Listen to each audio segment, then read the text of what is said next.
Greetings from St. Michael's to our online community. I'm sure most of us can interpret the Good Samaritan story from today's gospel portion, or we've been taught its meaning at some stage of our lives. As I share some reflections today, I pray that we will find ourselves within this story in new and unexpected ways. This is, in fact, one of the gifts of stories and parables. Jesus didn't invent the literary genre of parables. He told them as part of a tradition that was familiar throughout the ancient Mediterranean world.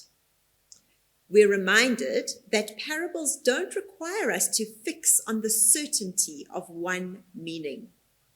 They're also disruptive, inviting us to see the world in new ways. They question us and ask us to question ourselves and our certainties about life and about God. Stories such as parables use stereotypes, patterns, and exaggeration to act like a mirror. If we allow them to, we can see ourselves through someone else's eyes and look at the world from a different perspective. In this way, parables have the power to bring about a change of mind and a change of heart. It's therefore apt that this story is introduced when a lawyer asks Jesus a question. He wants to know how best to fulfill the law. He knows the answer. His first question focuses on what he must do. Love the Lord your God with all your heart, with all your soul, with all your strength, and with all your mind. And love your neighbor as yourself. He may have felt smug. It's the second question that becomes tricky. And Luke's gospel records that the man asked it because he wanted to justify himself, possibly showing Jesus up. Who is my neighbor? This second question is not about doing, but about being. Who is my neighbor? We might recognize it as a question about belonging. Who is in? Who is one of us? It comes with the assumption that I am in because it defines the world in relation to me, my neighbor. I'm the center of my own story. The parable of the Good Samaritan is not only a story about being kind to everybody and understanding that each person in the world, friend or enemy or stranger, is your neighbor, someone you're called to love. Of course, it is about that, but there's more. I'd like to suggest two things that the parable shifts for the listeners. Firstly, through the story, Jesus redefines the world in relation to the lawyer who is at the center of his story. And secondly, Jesus' questions move the lawyer between doing and being and back to doing again. These two world-shifting ideas are found in the last line of the parable. Go and do likewise. Jesus ends with an instruction that could be really shocking. Why? Because the one who did right is the Samaritan. So he's saying, go and do what your enemy did. Be like him. The lawyer must question his status, how he identifies himself, how that shaped the world that he sees and the way that he moves and acts in it. It shatters his assumptions and is a humbling moment of truth-telling.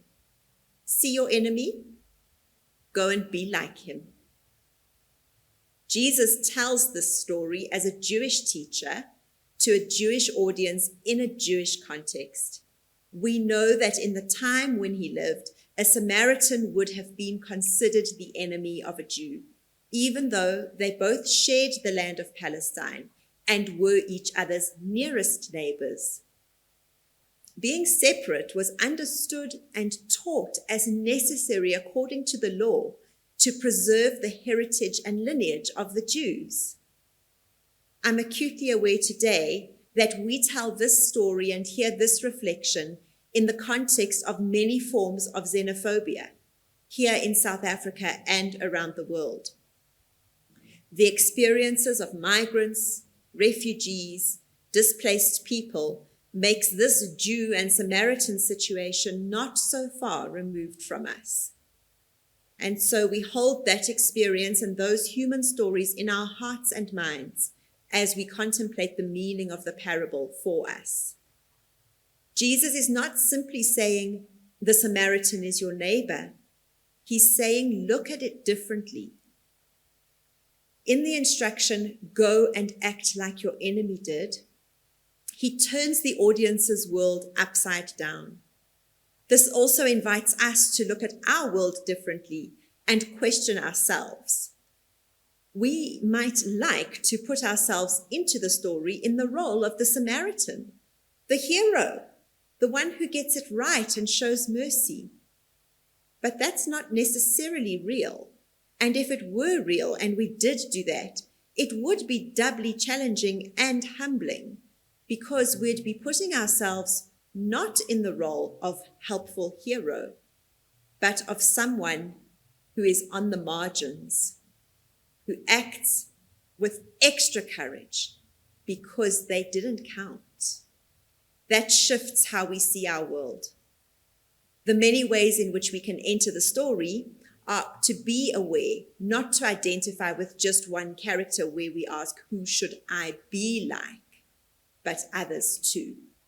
So in the days ahead, I invite us all to retell the story with ourselves in the different roles and see our own actions and potential in all of them. The lawyer, for example, might have preferred to see himself as the priest or the Levite. We probably also do, because we tend to be a bit self-righteous about our importance, not questioning that we are right and justified. The theologian Bruce Epperly notes that the parable doesn't condemn the religious leaders. It just shows that they believed that they had better things to do than to help a wounded pilgrim. They were doing their duties and following the rules for their professions. The temple needed to be cared for. Services needed to be led. Religious order needed to be maintained. For them, this was more important, and it prevented them from responding to an obvious human need. I think sometimes we become hard-hearted and blind to the suffering of others because we have reasons with a capital R, good reasons. Like the priest and Levite, we're busy. We need to retain our religious purity. We cross the road for fear. We argue about our own safety and all these things that might be really valid. But when are our reasons actually excuses? Do we expect better behavior from others while we let ourselves off the hook for reasons? We can also retell the story from the point of view of another character. What about being the one beaten up on the side of the road, the victim? He's a character too. What shifts for me if I tell this story from the perspective of me, for example, being the one left on the side of the road, with no one caring whether I live or die? Hopefully not literally, but in a community, it is really tough to be the one who needs help. And it's really hard to accept that help. And if the victim in this story could have chosen, the Samaritan was also probably the last person he would have wanted showing him any kindness. It's humbling for him to have been so at the mercy of an enemy.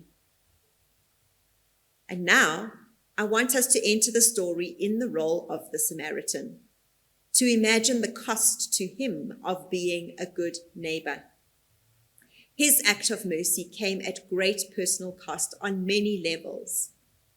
What about his own identity? As a Samaritan, helping an enemy, he might be tempted to ask, if the roles were reversed, would this man ever have helped me? There's also the physical risk. No guarantee that the bandits aren't still in the area. There's the cost of his time and his reputation among his peers for his actions. There's the question of the money he paid and the offer to return and settle the account, and more. Compassion costs. It requires us to care. It requires us to follow up. When Jesus concludes with the words, "Go and do likewise," he's not only saying to the lawyer, "Do this." He's also saying, "See the world like this." Love of God and love of neighbor will turn human values and judgments upside down so that we don't use the same categories and borders and we don't see the world in the same way as we did. We could leave after this service and this message like the traveler going from Jerusalem, our place of worship, to Jericho, our everyday life, without being troubled or disrupted by the story. Or we can ask ourselves some honest questions which we will take with us on our journey, which will allow us to revisit the story and ask the questions that it asks. Bear with me as I close with some questions to consider and see if any of them stick with you as they do with me. When and where have I been left beaten and broken on the side of the road? Whom have I left broken on the side of the road? Who has been cast aside by my need to be right or better? When was the last time I went out of my way to avoid helping someone in need? When was the last time I went out of my way to help someone in need? When did I turn my head or cross over the road? When did I try to justify myself or rationalize with excuses like the lawyer? When did I think I was the hero or the one in the right, when in fact I was looking through the wrong lens? Where can I extend mercy, even in places where it is not expected of me? In what ways is Jesus telling me, "Go and do likewise"? May you be blessed as you journey with these questions in the week ahead.